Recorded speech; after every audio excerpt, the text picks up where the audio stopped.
È vero che il governo ha allo studio una legge, la legge Carfagna, che sono spiritosi, anche autoironici, la legge Carfagna che prevede l'arresto in flagranza della prostituta e del cliente.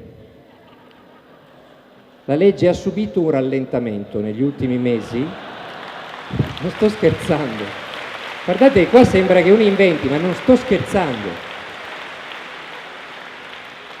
Era pronta per il varo prima delle vacanze. Appena ha parlato la Dada, il giorno dopo, guardate, noi l'abbiamo messo nel libro perché l'ho messo io nella prefazione.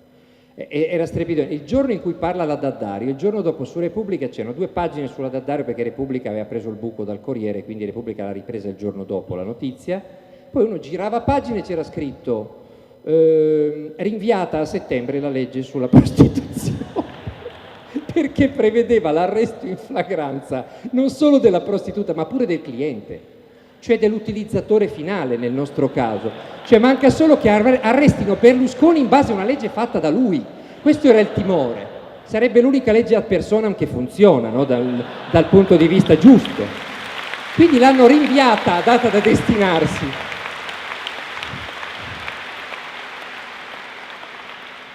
Quindi, ammesso e non concesso che la Daddario, per il fatto di essersi prostituita, becca 18 anni, cosa improbabile, 18 anni li becca pure il cliente, cioè l'utilizzatore finale, cioè il Presidente del Consiglio. È la volta che ce ne liberiamo, perché 18 anni ne ha 73, 83, 91.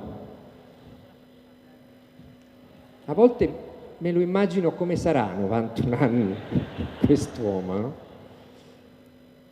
Quando formerà il suo 18° governo, mentre di là staranno ancora facendo le primarie, quindi non avranno tempo di occuparsi di quello che lui combina.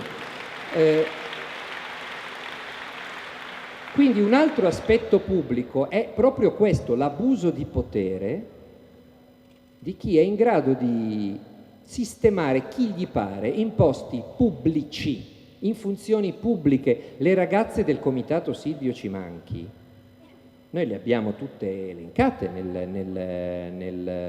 libro. Una è consigliere comunale a Napoli, una è consigliere provinciale, è assessore provinciale, altre sono state candidate, altre sono state elette. C'è quella poveretta qui a Padova, aveva fatto il corso per assistenti parlamentari europei, che poi non era un corso per assistenti parlamentari, era un corso per parlamentari europei.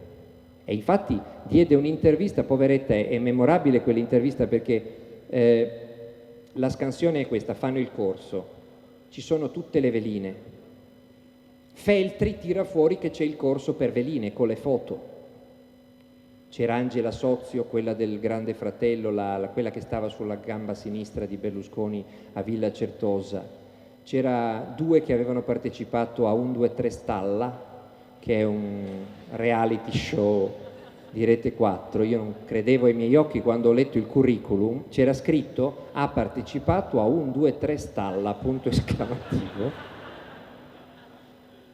Pare che sia andato in onda un reality intitolato, non so se qualcuno di voi, ma io non lo sapevo, 1, 2, 3 Stalla. Questa nel curriculum c'aveva 1, 2, 3 Stalla e basta. È forse in onore di Mangano, no? Lo stagliere famoso, prematuramente scomparso.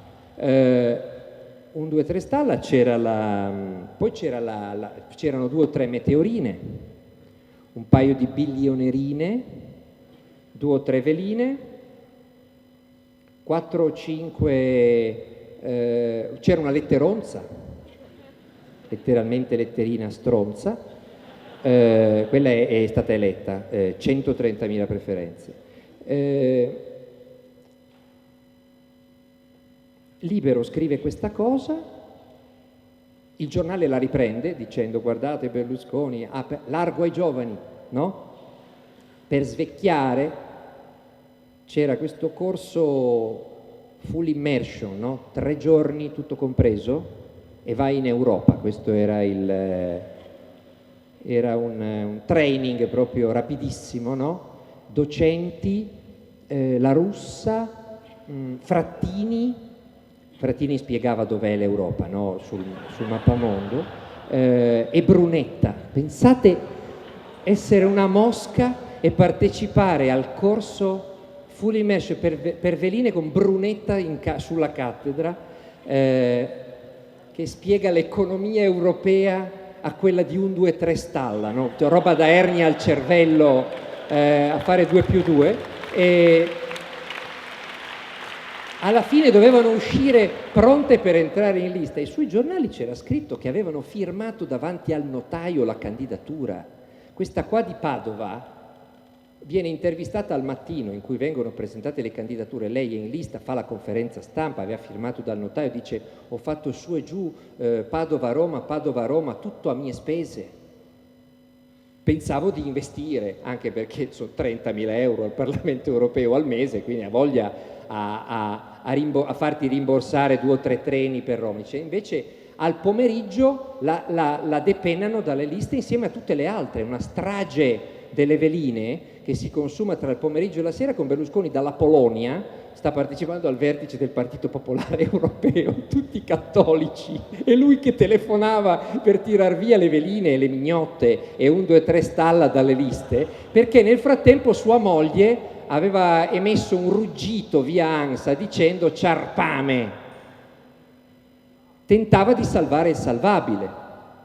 Perché? Perché quelle liste elettorali, diciamo, portate in una causa di divorzio, erano devastanti. Cavaliere non ci aveva pensato, che forse era troppo anche per la tollerante Veronica, e quindi all'ultimo momento le fa scandidare tutte. E c'è la seconda intervista dopo la cura a questa poveretta di Padova che dice: ah, che delusione, mi hanno presa in giro, adesso faccio pure la figura di quella che l'ha data via per entrare in lista, quindi io sono rovinata, perché la figura è poi ottenere una candidatura europea, la fai, ma la figura e poi non ottieni nemmeno la candidatura europea, ti rimane soltanto il cornuto emmazziato. Quindi queste poverette che vengono buttate per la strada, naturalmente poi c'è quella che rincorre Cicchitto per le strade di Roma dicendo: ma come, avevo firmato, vi eravate impegnati, vergogna, non si fa così. Il padre di una di queste, del comitato Silvio Cimanchi, che va davanti a Palazzo Grazioli, si dà fuoco perché non hanno candidato la figlia, lo spengono i valletti di Palazzo Grazioli prima che deflagri tutto quanto. Cioè, queste sono le scene che i giornali tengono bassi, i telegiornali non raccontano, ma questo è quello che è successo. Quindi l'abuso di potere. E poi soprattutto il fatto che questo è un governo che continuamente pretende di regolamentare per legge i comportamenti privati delle persone. Questo è un governo che pretende di decidere quali pillole dobbiamo prendere, quando prenderle, il giorno dopo, 2 giorni dopo, eccetera. Questo è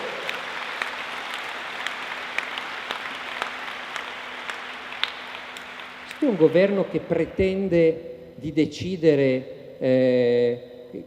quali diritti devono avere le coppie di un certo modo e quali diritti non devono avere le coppie di un certo altro modo. Questo è un governo che si permette di discriminare i gay, ma anche semplicemente le coppie di fatto fra eterosessuali. È un governo che pretende dalla mattina alla sera di venire a infilare il becco negli affari nostri per regolamentare la nostra vita privata. E poi pretende un velo di silenzio assoluto sulla vita privata di coloro che vorrebbero vietare agli altri ciò che fanno loro. Ma dico, ma stiamo scherzando? Ma è evidente che se la vita privata diventa oggetto di leggi liberticide e proibizioniste, poi io voglio sapere com'è la tua di vita privata, di te che vuoi venire a regolamentare la mia. È assolutamente evidente che ci deve essere reciprocità.